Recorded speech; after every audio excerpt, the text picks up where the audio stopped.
Chapter 34. Our most beautiful province of Florida.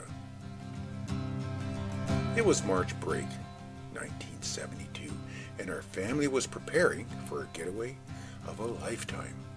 We were heading to sunny Florida, 6 kids plus mom and dad, packed into our bronze-colored '66 Dodge Fury station wagon. The last of the luggage had been loaded, some crammed into the back of the car, but most stowed in the camper trailer hitched behind us.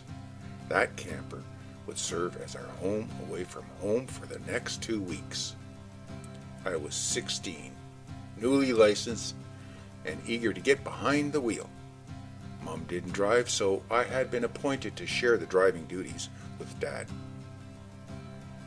It was a cold, drizzly Saturday morning in mid-March when we finally rolled onto the highway. Dirty piles of snow still lingered in the ditches, the last stubborn remnants of winter. Everyone was eager to escape the dreary Maidstone weather. Ahead of us lay palm trees, warm sunshine, and endless beaches, a tropical paradise waiting to be explored. Dad switched on the windshield wipers and checked the extended mirrors bolted to the front fenders.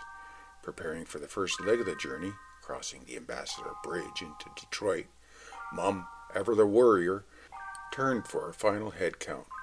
Little Irene, the youngest girl, was wedged between her and Dad in the front seat. I sat in the back with Helen, Mary, and Teresa, while littlest Joey was happily perched in a cargo area nestled among suitcases. There were no seat belts, no airbags, no power brakes, and no power steering. The solid steel dashboard had only a few gauges and a couple of dimly glowing dummy lights. With the camper trailer's weight straining the rear leaf springs, the car sagged low in the back, tilting the front end precariously upward. Mom clutched the St. Christopher scapula hanging from the rear view mirror and suggested we say a prayer for a safe trip. Any prayers were quickly drowned out by our excitement, though I did catch a glimpse of Dad's reflection in the mirror, his face lined with the quiet apprehension of a man about to haul his family thousands of miles in an overloaded vehicle. The open road. The Dodge's big 318 cubic inch V8 engine was a gas guzzler, eagerly sniffing out every gas station along the I-75 south.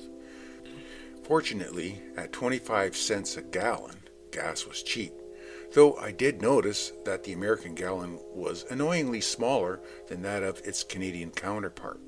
Despite its thirst, the Fury had no trouble keeping pace with the 70-mile-per-hour speed limit. Once past Detroit's potholed, riddled roads, the expressway smoothed out and the ride became more comfortable. Navigating was easy, thanks to an abundance of road signs.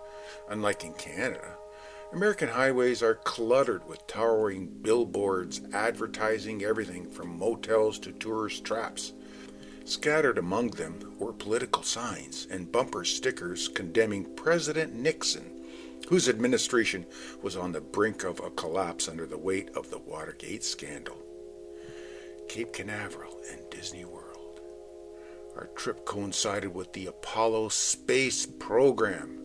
I had been glued to the television months earlier watching Neil Armstrong take his first steps on the moon, so I successfully lobbied for a stop at Cape Canaveral, then called the John F. Kennedy Space Center. Inside a cavernous hangar filled with NASA artifacts, I found myself staring at John Glenn Gemini space capsule. It was roped off, but I couldn't resist. When no one was looking, I reached over the velvet barrier and ran my fingers along the burnt heat shield. Black asbestos soot clung to my fingertips, and I refused to wash that hand for days. Another major highlight was Disney World, which had just opened a few months prior. For a kid, it was pure magic. The themed lands, small-town America, outer space, exotic jungles, haunted mansions, felt like they had been designed specifically for my imagination. I remember being struck by how immaculately clean everything was. The staff all seemed genuinely happy, and the ride lines were surprisingly manageable. Busch Gardens in my first hangover.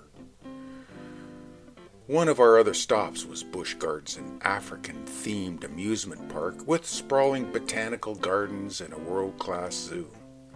Around midday, we took a break at the Anheuser-Busch Pavilion, where Dad was delighted to discover free beer. Seeing an unattended self-serve beer urn, I decided to indulge myself. The first sip wasn't great, but the Florida heat made the cold beverage oddly refreshing. A few refills later, and the world took on a pleasant blur. Hours later, however, a dull throbbing headache settled in, a classic hangover. It was my first real experience with alcohol. I came to the same conclusion about beer as I had about cigarettes, vastly overrated. Mum, the unsung hero.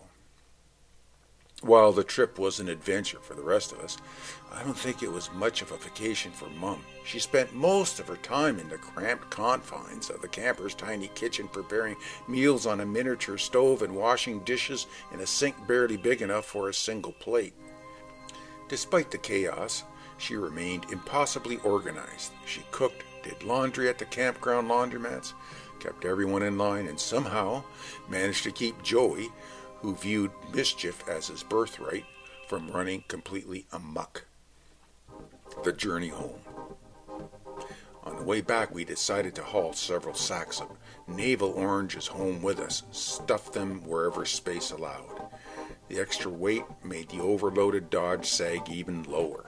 Then, somewhere along the Georgia stretch of I-75, disaster struck. At 70 miles per hour, a rear tire blew out. The station wagon lurched violently, swerving from lane to lane. Panic set in.